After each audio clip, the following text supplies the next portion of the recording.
اپنے ملک میں امن رکھو، روڈ پہ نکل کر غلط نعرہ نہیں لگانا، حالات خراب نہیں ہونا چاہیے۔ کیا مدد کر سکتے ہو؟ آسان طریقہ، 1450 سال پہلے رسول اللہ نے ہتھیار دیا، الدعاء صلاح المومن، دعا مومن کا ہتھیار ہے۔ روڈ پہ نکلنے کی بجائے 5 وقت مسجد کو بھر دو اور ظالموں کی بربادی کے لیے دعا کرے۔ ہتھیاروں میں جتنی طاقت نہیں ہے اس سے زیادہ طاقت اللہ نے مسلمانوں کی دعا میں رکھی ہے۔ دوستو السلام علیکم ورحمۃ اللہ وبرکاتہ۔ امید کرتا ہوں آپ لوگ سب خیریت سے ہوں گے۔ مفتی سلمان اظہری کی گرفتاری کے بارے میں ایک اور بڑا نیا خلاصہ ہوا ہے۔ پہلے آپ اس بیان کو سنیے گا سید امین القادری کے، پھر کرتے ہیں ویڈیو کے بارے میں بات۔ چلو کرتے ہیں ویڈیو کو شروع اور ملتے ہیں ویڈیو کے آخر میں۔ لیکن بڑی معذرت کے ساتھ نہیں آتے ہو نا، مسجد کی طرف نہیں آتے ہو، سب طرف جانا چاہتے ہو، مسجد کی طرف نہیں آتے ہو۔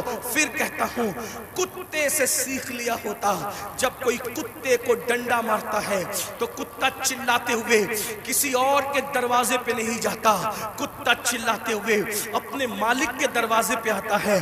کتے کو پتا ہے کوئی مار رہا ہے، اگر مار سے مجھے کوئی بچا سکتا ہے تو میرا مالک ہی بچا سکتا ہے۔ مسلمانوں، دنیا تمہیں اتنا پیٹ رہی ہے، دنیا تمہیں اتنا لوٹ رہی ہے، کتا پیٹنے کے بعد مالک کی چوکھٹ پہ آ جاتا ہے، تم انسان ہو کر کب آؤ گے مالک کے دروازے پر؟ اللہ کے دروازے پہ کب آؤ گے؟ یاد رکھنا، کل بھی اپنے مسائل کا حل اللہ کی چوکھٹ پہ تھا، خدا کے در پہ تھا، آج بھی اپنے مسائل کا حل اللہ کی بارگاہ میں ہے۔ پلٹ آؤ اللہ کی طرف، کہیں پناہ نہیں ملے گی، پناہ ملے گی تو اسی کی بارگاہ میں ملے گی۔ رجوع ہو جاؤ اس کی طرف، گناہ کر کے نہ کسی کو عزت ملی ہے نہ آپ کو عزت مل سکتی ہے۔ مجھے پتا ہے ان ہزاروں جوانوں میں کچھ ایسے سعادت مند چہرے مجھے نظر آ رہے ہیں جن کے دلوں میں واقعی امت کا درد ہے، قوم کا درد ہے۔ وہ پلٹیں گے، وہ توبہ کریں گے، وہ نادم ہوں گے۔ ہاں میری قوم کے جوانوں، ضرور یاد رکھو، ہر دروازے پہ جا کر کے اگر انسان جرم کا اعتراف کرتا ہے، دنیا کی عدالتوں کا دستور ہے جہاں پر جرم کو قبول کر لو تو عدالتیں سزا سناتی ہے۔ ایک میرے اللہ کی عدالت ہے، وہاں جرم قبول کر لو تو سزا نہیں سنائی جاتی بلکہ معاف کر دیا جاتا ہے۔ ہر جگہ کا دستور ہے کہ اگر جرم قبول کر لو تو لوگ ذلیل کرتے ہیں، یہ میرے اللہ کی شان ہے۔ جرم قبول کر لو تو یحب التوابین کا خوبصورت تمغہ گلے میں ڈال دیا جاتا ہے اور محبوب بنا لیا جاتا ہے۔ تو آؤ نا میرے بھائیو، اللہ سے دور کیوں ہو؟ وہ اللہ جس کا فرمان ہے کوئی میری طرف چل کے آتا ہے تو میری رحمتیں اس کی طرف دوڑ کر جاتی ہے۔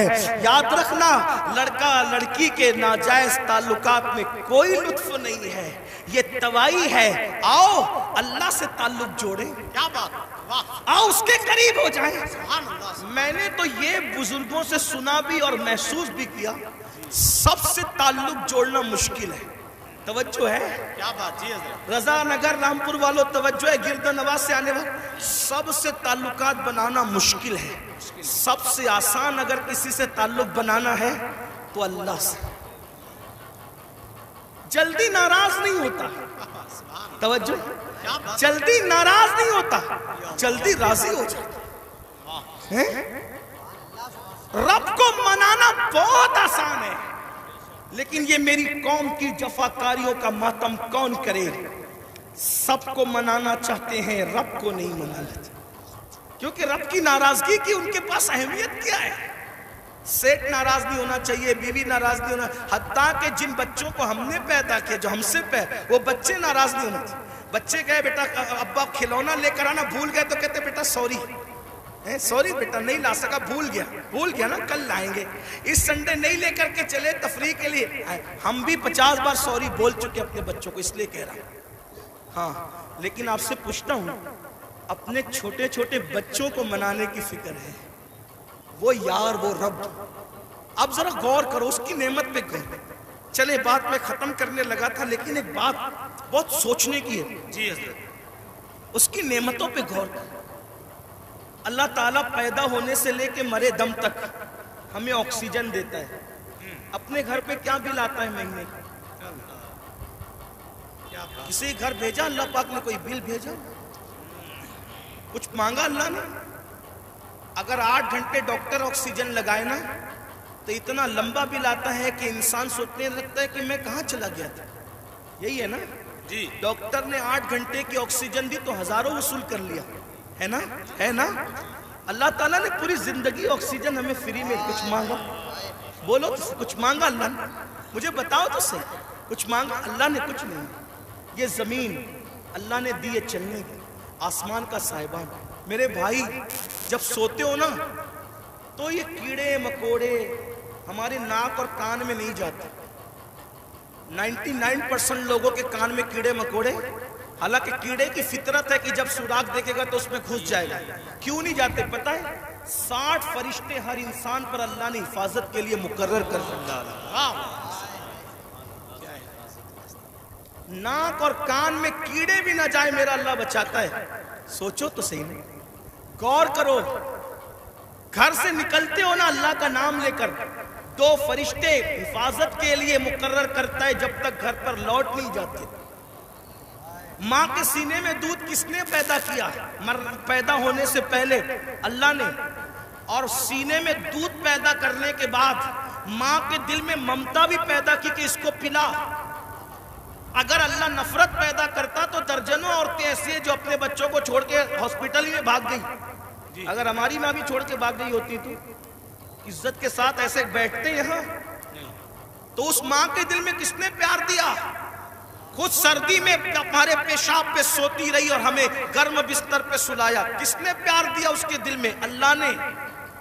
کھڑے ہونے کی طاقت کس نے دی؟ جاؤ لنگڑوں سے پوچھو پیر کی قیمت کیا ہوتی ہے. جاؤ پوچھو. جتنی بے وفائی کرنا ہے میرے اللہ کے ساتھ کر لو, ایک دن اللہ کی عدالت ہے. اندھوں سے پوچھو آنکھ کی قیمت کیا ہوتی ہے.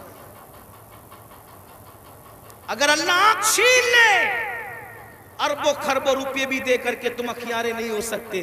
اسی کی دی ہوئی آنکھوں سے اسی کی نافرمانی, اس کے نبی کے دل پہ کیا گزرتی ہوگی؟ سوچو تو صحیح. جا کر کے پوچھو زبان کی قیمت کیا ہوتی ہے, جس کو آواز نہیں نکلتی, جس کو منہ نہیں ہے. اتنی ساری نعمتیں لے کر بیٹھے ہو, پھر اس سے بے وفائی. اقبال نے کہا تھا بتوں کو تجھ سے امید, بتوں سے تجھ کو امیدیں, خدا سے نامی دی. مجھے بتا تو صحیح اور کافری کیا ہے؟ کفر کس چیز کا نام ہے؟ کہتے ہو اللہ نے ہمیں دیا کیا؟ میں نے کہا لگا قیمت آنکھ کی, لگا قیمت کان کی, لگا قیمت زبان کی, لگا قیمت کڈنیوں کی, لگا قیمت خون کی. ارے جن کو ڈائلیسس کیا جاتا ہے ان کو کتنے روپے ہر مہینے خرچ کرنے ہوتے ہیں. میرا اللہ روزانہ تازہ خون پیدا کرتا ہے. کچھ مانگتا ہے اس کے عوض میں؟ کچھ نہیں مانگتا. پھر بھی اس سے بے وفائی. کب تک ادھر ادھر بھٹکتے رہو گے؟ موت ہے. کب تک اس سے جفا کرو گے؟ موت ہے. کب تک اس کو ناراض کرو گے؟ موت ہے. میرے بھائیوں اتنا سوچو, دنیا میں اتنا دیا ہے, آخرت میں کتنا دے گا؟ وفادار تو بن کے دیکھ, وفادار تو بن کے دیکھ. سب کے لیے روئے ہونا, کبھی میرے اللہ کے لیے بھی رو کے دیکھ. سب سے دوستی کا ہاتھ بڑھایا نا, کبھی اس کے بھی دوستی کا ہاتھ اس سے بھی بڑھا کے دیکھو. کبھی ادھر بھی قریب آ کر دیکھو. میں پورے یقین سے کہہ رہا ہوں جس دن تم اس کے ہو جاؤ گے تمہیں کسی کی دعا کی ضرورت بھی نہیں پڑے گی. تم خود جس کے سر پہ ہاتھ رکھ دو گے اس کی قسمت بدل جائے گی. جس کے گھر میں تم جا کے بیٹھ جاؤ گے برکتوں کا نزول ہوگا. اس کے ہو کے تو دیکھو, آسان ہے اس کا بننا. گناہ سے نکلو, توبہ کرو, اللہ کو مناؤ, اللہ کو گڑ گڑاؤ, اللہ کی بارگاہ میں گڑ گڑاؤ, آہو بکا کرو.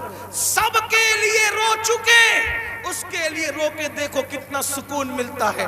سب کے پاس گڑ گڑا چکے, اس کے پاس گڑ گڑا کے دیکھو کتنا قرار ملتا ہے.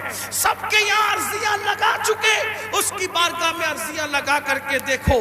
آخری جو بات کہنی ہے سنیں. ایک بہت خوبصورت جوان تھے, حضور علیہ السلام ان سے پیار کرتے تھے کیونکہ جوانی میں وہ سردار بن گئے تھے. سردار کس کے؟ قبیلے کے, قبیلے کے سردار بن گئے تھے. اس خوبصورت جوان کا نام حدیث میں دہیہ کلبی آتا ہے.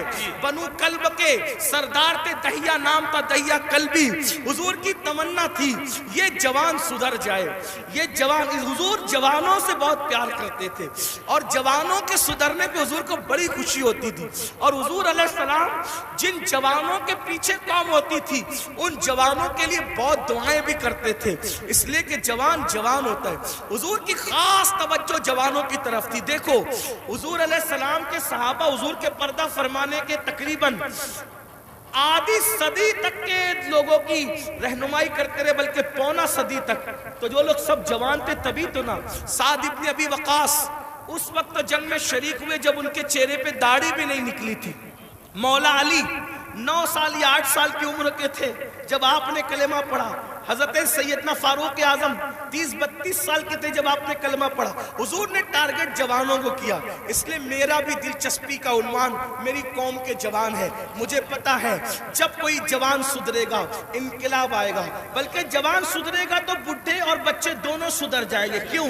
کیونکہ جب جوان بیٹا مسجد جائے گا, جوان بیٹا مسجد جائے گا تو بوڑھا تو شرم کے مارے مسجد آنا ہی ہے کہ وہ سدھر گیا, اب میرے پیر قبر میں لٹک رہے, میں گھر میں کیسے بیٹھوں. اس نے تو سدھر نہیں ہے. لیکن جوان باپ کو جب بچہ مسجد جاتے دیکھے گا تو بچہ باپ کی انگلی پکڑ کر خود ہی جائے گا. تو ایک جوان سدھار دو, گھر کے 2 خود ہی سدھر جائیں گے. اس لیے اقبال نے بھی جوان کو ٹارگٹ کیا, کہتے نہیں تیرا نشیمن قصر سلطانی کے گنبد پر, نہیں تیرا نشیمن قصر سلطانی کے گنبد پر, تو شاہی ہے بسیرا کر پہاڑوں کی چٹانوں میں. اور عقابی روح جب بیدار ہوتی ہے جوانوں میں, نظر آتی ہے ان کو اپنی منزل آسمانوں میں.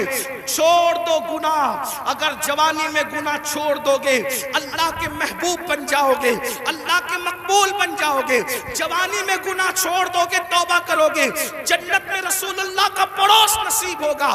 اگر جوانی میں گناہ چھوڑ دو گے اللہ بڑھاپا عزت سے بھرپور کر دے گا. جو لوگ جوانی میں گناہ چھوڑتے ہیں اللہ انہیں عزت والا بڑھاپا عطا کرتا ہے, وقار والا بڑھاپا عطا کرتا ہے.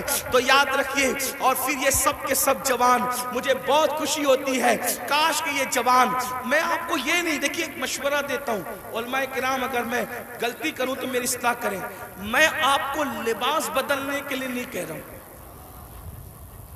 آپ کوئی لباس پہنیے شریعت کی حد میں رہ کر. توجہ, شریعت کی حد میں رہ کر آپ کوئی لباس پہنیے. آپ کو میں دل بدلنے کے لیے کہہ رہا ہوں, کردار بدلنے کے لیے کہہ رہا ہوں. ہمارے یہاں لباس جبے کبے کرتے کی وہ اہمیت نہیں ہے جو خشیت ربانی کی اہمیت ہے. لباس کوئی ہو, دل خوف اور خشیت والا, سر پہ امامہ ہو یا نہ ہو, لیکن کردار متاثر کرنے والا.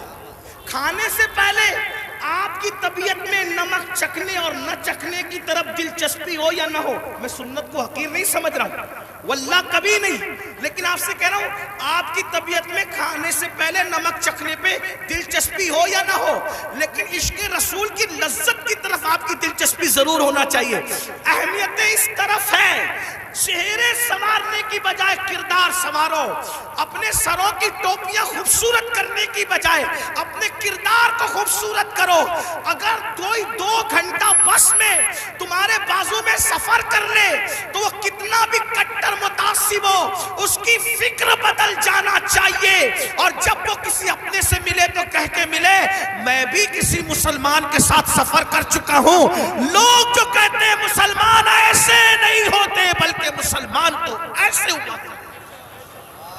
ایک بات مجھے یہاں یاد آئی, بات آگے بڑھانے سے پہلے ایک بات. ایک بس میں ایک مسلمان سفر کر رہا تھا, تو جو کنڈکٹر ہوتا ہے تو وہ اس نے جان بوجھ کر ٹکٹ لینے والے مسلمان کو کچھ پیسے زیادہ دے دی, جان بوجھ کر.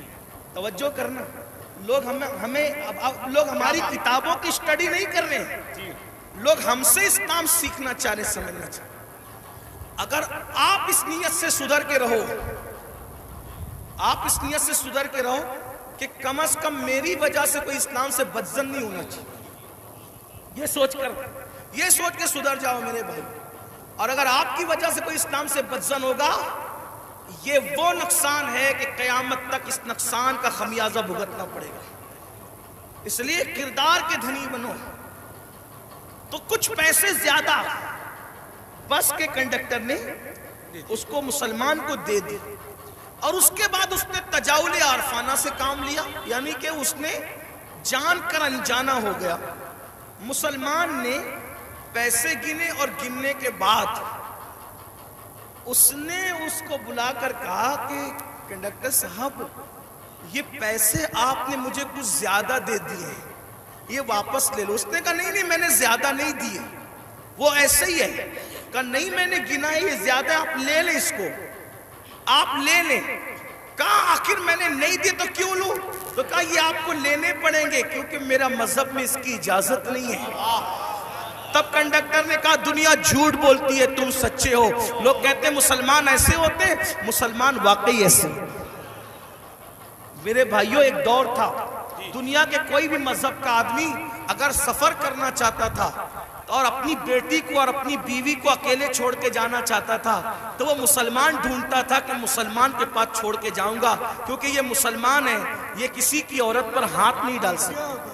یہ اپنی پہچان تھی, اپنی امانتیں مسلمان. آپ دیکھیں تاریخ ہے نا, مکے والے حضور پہ پتھر بھی مارتے تھے اور جب امانت رکھنے کی بات آتی تو ابو جہل اور ابو لہب کے پاس نہیں رکھتے تھے. معلوم ہے کہ یہ ڈاکو لوگ ہیں. پتھر جس کو مار رہے ہیں اسی کے پاس اپنی امانت رکھنے کے لیے آ رہے ہیں کیونکہ جانتے ہیں کہ یہ محمد الرسول اللہ صادق بھی ہے, امین بھی ہے, یہاں سے ہماری امانت میں خیانت نہیں ہو سکتی. اور حضور نے کیا تاریخی طور پر دنیا کے سامنے ثابت کیا, ہجرت کے لیے جا رہے ہیں تو امانتیں لے کے نہیں جا رہے ہیں, اپنے بھائی کی جان کو خطرے کی جگہ پہ سلا کر کے کہتے علی سو جانا, صبح اٹھ کر کے سب کی امانتوں کو لوٹانا, پھر آ کر کے ہم سے ملاقات کرنا. دیکھ رہے ہیں آپ, یہ ہوتا ہے کردار, یہ ہوتا ہے اسی لیے بدر میں جو کافر آئے تھے مکے کے گنڈے, وہ حضور سے آنکھیں نہیں ملا سکے. کیوں؟ کیونکہ حضور ان کی امانتیں لے کر نہیں بلکہ امانتیں ادا کر کے بتایا کہ دشمن جان کا دشمن بھی ہو اس کی امانت میں بھی خیانت مت کرو. اور آج تو مسلمان کا حال یہ, لوگ مسجد مدرسے کی رقم آج نہیں چھوڑنا چاہتے. یہ حالات سب ایسے نہیں ہوتے.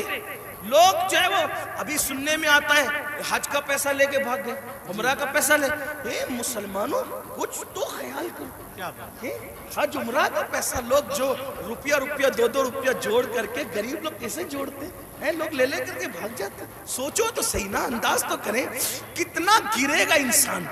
کوئی حد ہے گرنے کی. ایک وقت تو وہ تھا اور ایک وقت یہ ہے. لوگ امانتیں ہمارے پاس رکھتے تھے, بیویاں بچیاں ہمارے پاس چھوڑ جاتے تھے, یہ خیانت نہیں کریں گے. اور آج مسلمانوں کے محلوں میں لوگ گھر نہیں لیتے, یہ حال ہے. تو چلے بات کو میں سمیٹ رہا تھا, کیا عرض کر رہا تھا کہ حضور کی تمنا تھی کہ دہیہ کلبی مسلمان ہو جائے جی, کیونکہ دہیہ قبیلے کے سردار تھے. حضور نے دعا بھی کی اللہ تعالیٰ دہیہ کو ایمان کی دولت عطا. دہیہ آئے تھے بڑے خوبصورت. دہیہ قلبی جب آئے تو حضور نے ان کی تالیف قلبی کے لیے چادر بچھا دی. دہیہ نے چادر اٹھائی, عرض کی آقا میں اس چادر پہ بیٹھنے کے قابل نہیں ہوں. اور پھر عرض کی آقا میں تو کلمہ پڑھنے آیا ہوں, غلاموں میں شامل ہونے آیا ہوں. حضور خوش ہو گئے, فرمایا کلمہ پڑھ لو. کا نہیں حضور ایک عرض کرنا ہے کہ میں نے اپنے قبیلے کی 500 لڑکیوں کو اپنے ہاتھوں سے دفن کیا زندہ.